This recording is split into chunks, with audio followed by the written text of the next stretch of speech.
something that many Chelsea fans have been asking. Now, after I said that Joao Pedro would play in that left wing role, the same left wing role that Cole Palmer played against Benfica in that 4-1 win in the FIFA Club World Cup, 2025 FIFA Club World Cup round of 16, many people wanted to know, why did we not use Nkunku in that role? Because to be honest, Nkunku can actually play that role. So let's break it in terms that you guys will understand. When we look at Joao Pedro, what do we see? We have to talk about what we see when we look at Joao Pedro. You see, when we look at Joao Pedro, we see that it brings some things, it brings some attributes that are very, very important for that left wing role. First, Joao Pedro is very good at pressing when the team does not have the ball. He runs at players, he tries to win the ball back, and he puts a lot of pressure on the opposition team. Second, Joao Pedro knows how to cover a lot of ground. That means he runs a lot during the game, helping his teammates. Third, Joao Pedro is fast. That helps the team when we want to quickly attack or when we want to quickly stop the opposition's attack. Fourth, Joao Pedro is a very strong ball carrier.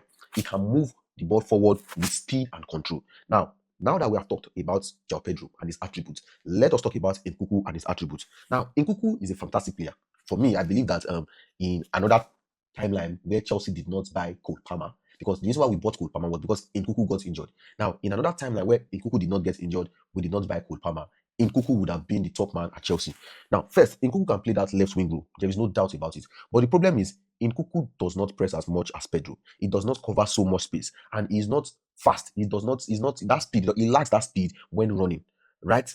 If we want Nkunku in that left wing role, then we would have to build the Chelsea team in a special way to cover these weaknesses. The weakness that Nkunku lacks space. The weakness that Nkunku cannot cover distance. The weakness that Nkunku cannot run. He cannot run at players. The weakness that Nkunku cannot press. So if we want Nkunku to play that left wing role, we have to build the Chelsea team in a way that will cover that weakness. And that is where the issue is. Because right now, at Chelsea, what Chelsea is doing, what Enzo Maresca is doing is building the Chelsea squad around Cole Palmer. You cannot build a squad around two players. You have to pick one player and build your squad around it. And at Chelsea, we have already made that decision of picking Cole Palmer and building the Chelsea squad around him.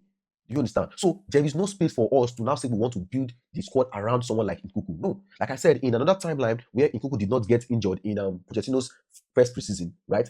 And we don't get Cole Palmer, Nkunku becomes the main guy at Chelsea. But that timeline did not happen. What happened was that Nkunku got injured, we went to get on Cole Palmer, and we decided to build the team around Cole Palmer. So right now, Nkunku is like old news, but it does not change the fact that Nkunku is good. Now, like I said, we are building the team around Cole Palmer because of how Palmer plays. We need players who would help the team stronger, players who would fit into the system without needing too many changes. And that is why Joao Pedro fits this left wing role more than Christopher Nkunku. Joao Pedro will help Palmer to shine and it will help Chelsea to look better. So it is not like Nkunku is bad. It is about what works best for the Chelsea team. And right now, Joao Pedro fits the plan. Trust the plan. Trust the process. Chelsea is building something big.